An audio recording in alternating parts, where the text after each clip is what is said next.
بسم اللہ الرحمن الرحیم۔ السلام علیکم۔ عامری صاحب کے ساتھ ہفتہ وار سوال و جواب کی براہ راست نشست کو لیتے اور پھر ڈیل اسمبلی کا عوامی سینٹر سے حاضر خدمت ہے۔ سلسلہ گفتگو جماعت اسلامی ماضی، حال اور مستقبل اس موضوع پر جاری تھا۔ آج اس سلسلے کی ہم 8ویں نشست کا آغاز کرنے جا رہے ہیں۔ ہم سب بہت شکریہ آپ کے وقت کا۔ ہم سب اب تک کافی ساری چیزیں سامنے آ چکی ہیں۔ جماعت اسلامی کس پس منظر میں سامنے آئی، ان کی بنیادی فکر اور آئیڈیالوجی کیا تھی، وہ آئیڈیالوجی جنہوں نے ملک میں پیش کی، اس ملک کا اپنا دستور، قانون اور اس کی قانونی روایت کیا تھی، اس سے کیا مخمصہ، کیا ڈائلما وجود پذیر ہوا۔ 56 کے دستور پہ مولانا مودودی کی جو دستوری سفارشات اور تجاویز تھیں، اس پر غام صاحب سے ہم نے گفتگو کی تھی۔ غام صاحب نے ایک بڑی ہی جس کو کہتے ہیں غیر معمولی بات کی کہ ایک طرف وہ یہ دعویٰ کرتے ہیں اپنی کتاب میں کہ فقہ، کلام، تصوف، تاریخ، فلسفے سے اپنی مذہبی تعبیر کو الگ کر کے خالص قرآن و سنت کی بنیاد پہ پیش کرنا چاہیے، لیکن دوسری جانب انہوں نے مولانا مودودی کے اوپر تنقید کرتے ہوئے یہ عرض کیا تھا کہ جس وقت وہ نظام اسلامی کا مطالبہ کر رہے ہیں تو ان کو اس وقت نظام اسلامی کے بجائے فقہ اسلامی کے نفاذ کا مطالبہ کرنا چاہیے تھا۔ اس کی وجہ کیا تھی، اس کو بھی غام صاحب نے سامنے رکھا۔ کیا ڈائلما غام صاحب بنتا ہے انہی 56 کی دستوری تجاویز کی ایک تجویز میں آپ کے سامنے رکھ کے اس مخمصے کی طرف جاتا ہوں جو ہمارے ملک کو پھر لاحق ہوا اور آج 70 سال گزرنے کے باوجود ہم اس سے جان نہیں چھڑا سکتے۔ یہ بات لوگوں کے لیے شاید اجنبیت کی بات ہو کہ مولانا مودودی ہی تھے جنہوں نے سب سے پہلے قادیانیوں کو ریاست کے اندر غیر مسلم اقلیت قرار دینے کی تجویز پیش کی تھی۔ آپ لکھتے ہیں ان اصولی باتوں کے علاوہ ہم پورے زور کے ساتھ یہ مطالبہ بھی کریں گے کہ جس طرح ملک کی دوسری غیر مسلم اقلیتوں کے لیے جداگانہ انتخاب اور بلحاظ آبادی نشستوں کی تعین کی تجویز کیا گیا ہے، اسی طرح قادیانیوں کے لیے بھی یہی ہونا چاہیے کہ پاکستان کے مسلمان بالاتفاق یہ کہہ چکے ہیں کہ قادیانی ان میں سے نہیں ہیں۔ ان کی ایک الگ امت ہونا کوئی ایسا مسئلہ نہیں جس پر مسلمانوں میں کوئی اختلاف پایا جائے، سوائے چند مغرب زدہ اور دینی حص سے آری لوگوں کو چھوڑ کر پوری قوم اس معاملے میں اپنی رائے کا اظہار کر چکی ہے۔ لہٰذا اب ارکان مجلس دستور ساز کے لیے یہ کسی طرح جائز نہیں ہے کہ ایسے گروہ کو زبردستی مسلمانوں کا جز بنانے پر اصرار کریں جسے قوم اپنا جز نہیں مانتی۔ اور پھر انہوں نے آگے تجویز دی ہے کہ ان کو ایک غیر مسلم اقلیت کے طور پر ریاست کے اندر حقوق ملنے چاہیے، مسلمان ان کو نہیں قرار دینا چاہیے۔ ہم سب دستور بنا ہے، ملک بنا ہے نیشن اسٹیٹ کے اصول پہ، جہاں پر ہندو بھی شہری ہیں۔ ہمارے پہلے وزیر قانون جو تھے منڈل صاحب وہ ہندو ہیں، بہت بڑی تعداد غیر مسلموں کی وہاں پر آباد ہے، لیکن دستور کے اندر تجویز دی جا رہی ہے کہ مسلمان ہونے کا ہی دعویٰ کرنے والے ایک گروہ کے بعض کفری عقائد کی بنیاد پر ان کو کافر قرار دے دے دستور۔ اب دستور جب کافر قرار دیتا ہے تو وہ اقلیت بن جاتے ہیں، جب وہ اقلیت بن جاتے ہیں تو وہ کہتے ہیں کہ جی ہم تو اپنے آپ کو مسلمان کہتے ہیں، لیکن ہم نے دیکھا کہ پھر یہ مخمصہ اگلے 50 سال کی پاکستانی تاریخ پر چھایا ہوا ہے کہ پھر اس کے بعد مزید قانون سازی کرنی پڑی، یہاں تک بات آ گئی کہ ابھی کپڑے بھی نہ پہنے، ٹوپی بھی نہ پہنے، نام بھی نہ رکھیں۔ تو جو ڈائلما آپ بتا رہے تھے کہ ایک نیشن اسٹیٹ کے اصول پہ دستور بنا ہے دنیا ماڈرن ویلیوز کے اندر، اور وہاں پر آپ اس کو اسلامی انقلاب سے بدلنا چاہتے ہیں، تو یہ بظاہر ممکن نہیں لگتا۔ میں نے اسی لیے عرض کیا تھا کہ جو طریقہ اختیار کیا گیا وہ طریقہ اس طرح کے بہت سے مخمصے پیدا کرنے کا باعث بن گیا ہے۔ یعنی قانون کی روایت ایک دو دن میں نہیں بنتی۔ اس وقت جو دنیا میں قانون کی روایتیں موجود ہیں ان میں سول لا کی روایت ہے، یہ زیادہ تر کانٹیننٹل قانون سمجھا جاتا ہے۔ فرانس وغیرہ نے اس کو اختیار کیا۔ برطانیہ میں کامن لا کی روایت ہے، اس سے پہلے ایک بڑی غیر معمولی روایت رومن لا کی رہی ہے۔ اسی طرح ایک بڑی روایت فقہ اسلامی کی ہے، یا آپ مسلم لا کہہ سکتے ہیں۔ یہ سب روایتیں موجود تھیں۔ ان میں سے آپ کسی روایت کو جب اپنا لیں گے تو وہ اپنے اصول، اپنے قواعد، اپنے پس منظر کی سب چیزیں لے کے آئے گی۔ اس میں غلطیاں، کوتاہیاں ہو سکتی ہیں، اس میں ترمیم کی ضرورت پڑ سکتی ہے۔ ہمارے ہاں کس اہتمام کے ساتھ کتنے بڑے لوگوں نے موجودہ دستور بنایا جس کو ہم 1973 کا دستور کہتے ہیں۔ اس وقت بلا مبالغہ اس ملک کی تاریخ کی بڑی شخصیات موجود تھیں، سیاسی لحاظ سے بھی اور مذہبی لحاظ سے بھی۔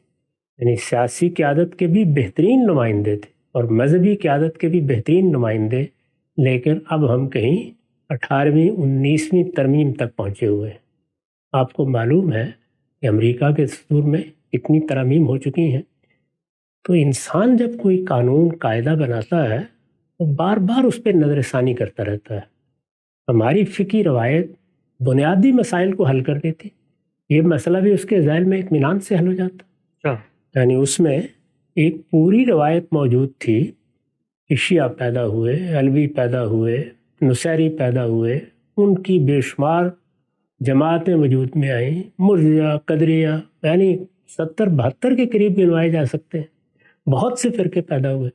تو آخر ہماری فکر ان سے نمٹتی رہی ہے۔ جو نظام بنا ہوا تھا وہ بھی فیصلے سناتا رہا ہے، ان میں سے بعض معاملات کے لیے انہوں نے اتنا کافی سمجھا ہے کہ اس کی غلطی علم کی سطح پر واضح کر دی جائے۔ وہ غلطی بہت سے معاملات میں اس درجے کی ہے کہ اس کو شرک کہا گیا یا کفر کہا گیا۔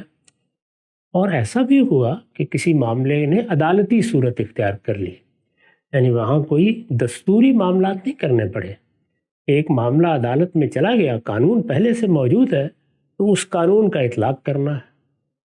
اب آپ یہ جانتے ہیں کہ ارتداد کا ایک قانون خود ہماری اپنی فقہ میں موجود ہے۔ اس قانون کو آپ فقہ حنفی میں پڑھیے، آپ دوسرے فقہا کے ہاں پڑھیے، اس کی ایک ایک چیز انہوں نے متعین کی ہے۔ یعنی اگر کسی شخص کے خلاف ایک کارروائی ہونی ہے تو اس کے کیا شرائط ہیں، اس کے کیا حدود ہیں، کس طرح سے اگر کسی آدمی کے بارے میں اس طرح کی بات کی جائے گی تو اس کی تفتیش کے طریقے کیا ہوں گے، ہم اپنی طرف سے کیا کہہ سکتے ہیں، اگر کوئی آدمی اپنی بات کی تعویل کرتا ہے تو اس کے بارے میں کیا رائے ہوگی، اس کی تفصیلات موجود ہیں۔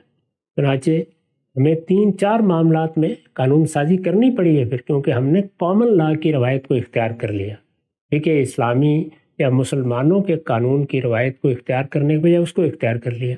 ان سب کا جائزہ لیں، حدود آرڈیننس کا جائزہ لے کے دیکھیں، توہین کے قوانین کا جائزہ لے کے دیکھیں، تکفیر کے قانون کا جائزہ لے کے دیکھیں۔ انتہائی ناقص، بے بنیاد، اور جو فقہا نے حدود و شرائط بیان کر دیے ہیں ان سے بہت دور جا کے قانون سازی کیا ہم نے۔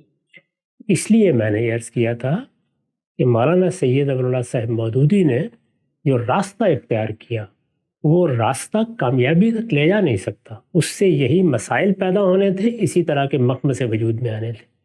اگر وہ یہ بات لے کر نہ اٹھے ہوتے تو علماء کے بارے میں میرا حسن ظن ہے کہ وہ اسی راستے پر چلتے، وہ یہی کہتے کہ انگریزوں کے آنے سے پہلے یا فرانسیسیوں کے آنے سے پہلے یا ولندیزیوں کے آنے سے پہلے مختلف مسلمان ملکوں میں جو ہماری فقہی روایت قاضیوں کے نظام میں عدلیہ کا پورا نظم چلا رہی تھی اس کے ساتھ تعلق کو بحال کر دیا جائے۔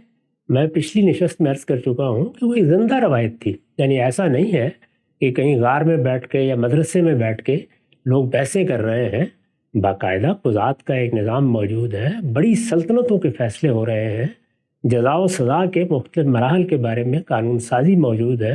مغلیہ سلطنت کوئی معمولی سلطنت نہیں تھی، عثمانیہ سلطنت، عباسیوں کی سلطنت، اسی طرح ہسپانیہ کی عموی سلطنت، ان سب میں یہ قانون اسی طرح سے جاری تھا۔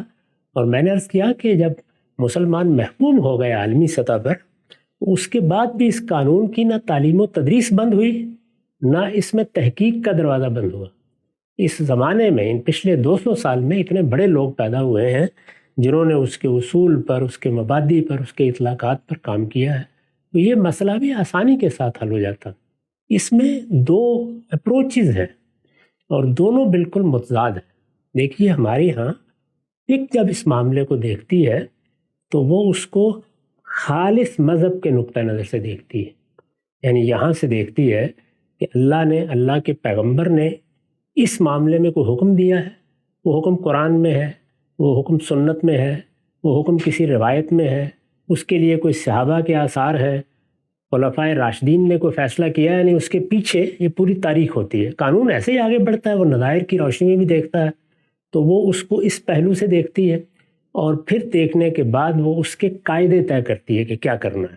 تو میں نے عرض کیا کہ اتنے فرقوں سے واسطہ پڑا ہے، وہ صورتحال کبھی پیدا نہیں ہوئی جو اب ہم پیدا کر بیٹھے ہیں۔ اس میں لوگوں نے بڑے بڑے دعوے کیے ہیں، وہ ان سب دعووں سے بھی نمٹتے رہے ہیں، بعض لوگوں کو سزائیں بھی دی گئی ہیں۔ یعنی ہم جانتے ہیں کہ منصور کو سزا دی گئی ہے، خود عالمگیر سرمد کو سزا دی ہے، موت کی سزائیں دی گئی ہیں، اس کی بھی ایک تاریخ ہے، وہ کب دی جاتی ہیں، اس میں کس طرح کا اعلان ہوتا ہے۔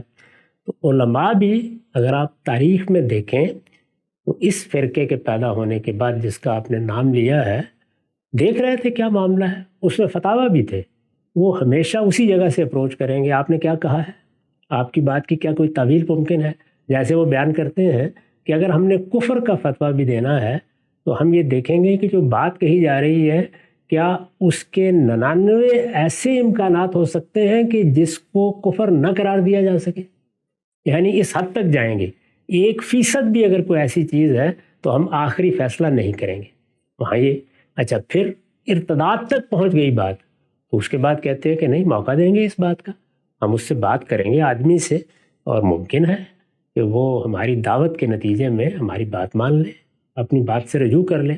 یہاں تک کہ توہین کے معاملات میں بھی یہ کہتے ہیں کہ نہیں ارتداد کے قانونی کا اطلاق کیا جائے اس پر، یعنی ایک مسلمان ہے تو مسلمان سے پوچھیں گے کیوں بھائی مسلمان نہیں رہے؟ ایک مسلمان نہ رسالت مآب صلی اللہ علیہ وسلم کی شان میں گستاخی کر سکتا ہے، نہ اللہ تعالیٰ کے بارے میں کوئی ایسی بات کہہ سکتا ہے، نہ قرآن کے بارے میں، لیکن مسلمان کیا مسلمان ہے؟ تو وہ پہلے سب سے پہلے یہ دیکھیں گے، اس سے پوچھیں گے، وہ یہ کہتا ہے کہ نہیں میں تو الحمدللہ مسلمان ہوں۔ اب ظاہر ہے کوئی بات منہ سے اگر نکل گئی ہے تو غلط فہمی ہے، علم کی کمی ہے، کوئی غلطی ہو گئی ہے، وہ اس کو تلقین کریں گے، بات ختم ہو جائے گی۔ وہ اصرار کرتا ہے اس بات کے اوپر تو اب گویا وہ اعلان کر رہا ہے کہ نہیں میں نے اسلام کو چھوڑ دیا ہے۔ پھر ارتداد کا جو قانون ہے وہ صحیح یا غلط اس کے حدود کے مطابق وہ معاملہ کر لیں گے۔ اس وقت جس صورتحال سے ہم دوچار ہیں اس مسئلے میں وہ اصل میں ایک اور جگہ سے پیدا ہوا ہے، اور وہ یہ ہے کہ اسلام کی ایک فقہی تعبیر ہے، وہ قانون اور ضابطے کے لحاظ سے چیزوں کو دیکھتی ہے، اور اس میں عام طور پر وہ معاملہ زیر بحث ہوتا ہے، کیا یہ چیز کفر ہے، کیا یہ چیز شرک ہے، کیا یہ چیز ضلالت اور گمراہی ہے۔ وہ پہلے اس مدعا پر اپنا قانونی فتویٰ دیتے ہیں یا رائے قائم کرتے ہیں، اس کے بعد پھر اس کے حدود و قیود پر بحث شروع ہو جاتی ہے۔ اس کے بالکل برخلاف جو جدید فکر پیدا ہوا اس نے یہاں سے نہیں دیکھا معاملات۔ مثال کے طور پر ہمارے اس دور آخر کے بڑے مفکر ہیں علامہ اقبال، وہ اسلام کو اس جگہ سے نہیں دیکھتے ہیں۔ وہ یہ کہتے ہیں کہ اسلام ایک مذہب کی حیثیت سے ایمان لے کر آئے گا، لیکن اس کے بعد یہ ایمان کا تخم بارآور ہوگا۔ جیسے یہ ایک فرد میں بارآور ہوتا ہے تو اعمال وجود میں آتے ہیں، یعنی میں ایمان لاتا ہوں تو اس کے بعد ظاہر ہے میں نماز ادا کروں گا، روزہ رکھوں گا، میرے اخلاق بہتر ہوں گے، یہ برگ و بار ہے، گویا تخم بارآور ہو گیا ہے، بیج پھوٹ پڑا ہے، اس میں سے درخت نمودار ہونا چاہیے۔ بالکل اسی طرح مسلمان ایک قوم کی حیثیت سے جب اس مذہب کو مان لیتے ہیں یا انہوں نے تاریخ کے کسی دور میں اس کو مان لیا تو ان کی بھی اسی طرح زندگی شروع ہوتی ہے جس طریقے سے فرد کی زندگی شروع ہوتی ہے۔ اس وقت پھر اسلام ایک تمدن اور ایک تہذیب میں ڈل جاتا ہے، اور تمدن اور تہذیب کی حیثیت سے ہی پھر اس کو دیکھا جائے گا۔ تمدن اور تہذیب اپنی حفاظت اور اپنی شناخت سے معاملات کو دیکھتے ہیں۔ اب یہ دیکھیے یہ زاویہ نظر بالکل مختلف ہو گیا، دینی نہیں رہا اصلا، یعنی اب یہ زاویہ نظر وہ نہیں رہا۔ یعنی اس میں تو ہونا یہ تھا کہ خود جن صاحب نے یہ انحراف پیدا کیا تھا ان کے زمانے ہی میں فیصلہ ہو جاتا۔ اس وقت بڑے بڑے علماء موجود تھے، آپ اس وقت کی تحریریں پڑھیے ان کی تو آپ کو اندازہ ہو جائے گا کہ وہ کس طرح دیکھ رہے ہیں مسئلے۔ یعنی وہ عبارتیں دیکھیں گے، وہ بات دیکھیں گے، وہ گفتگو کریں گے۔ اس میں بعض مقدمات بھی ہوئے ہیں، ان کی بڑی دلچسپ رودادیں ہیں، یعنی اس میں الزامات بھی لگائے گئے ہیں، جوابات بھی دیے گئے ہیں، اس زاویے سے دیکھ رہے ہیں۔ اس زاویے سے جب معاملات کو آپ دیکھتے ہیں تو ایسے نظر آتا ہے کہ فرقوں میں سے ایک فرقہ ہے، جس طرح پہلے پیدا ہوتے رہے ہیں، بڑا انحراف کر دیا گیا ہے، بہت دور چلے گئے ہیں۔ آخر اہل تشیع کے بارے میں بھی تو اہل سنت ایک رائے رکھتے ہیں، اور ان کے ہاں بہت سے دوسرے فرقے بھی ہیں۔ اب علویوں کے عقائد مثال کے طور پر آپ پڑھیں، اس وقت شام میں حکومت ہے نا علویوں کی، تو علویوں کے عقائد پڑھیں تو معلوم ہوتا ہے کہ انہوں نے مسیحیت کا اسلام کے ساتھ پیوند لگا دیا ہے۔ یعنی ان کے ہاں سیدنا علی میں ذات باری کا ظہور ہوا ہے، اللہ تعالیٰ خود زمین پر آ گئے ہیں سیدنا علی کی صورت میں، اور رسالت مآب صلی اللہ علیہ وسلم ان کے مقرر کردہ پیغمبر ہیں، اور سلمان فارسی کی حیثیت وہی ہے جو روح القدس کی ہے۔ تو آپ دیکھیں وہ پہلے ایک ٹرینٹی یا تثلیث وجود میں لائے ہیں، انہی میں کا ایک فرد اس وقت مسلمانوں کے ایک ملک میں حکومت کر رہا ہے۔ میں ابھی چند روز پہلے دیکھ رہا تھا کہ ایک مجلس منعقد ہے، وہ مجلس میلاد النبی کی مجلس ہے، اس میں وہی حکمران آیا ہے، اس نے آ کے لوگوں کے ساتھ اسی طرح نماز پڑھی ہے بڑے ایک جلیل القدر عالم نے اس موقع پر تقریر کی ہے، کوئی مسئلہ پیدا نہیں ہوا۔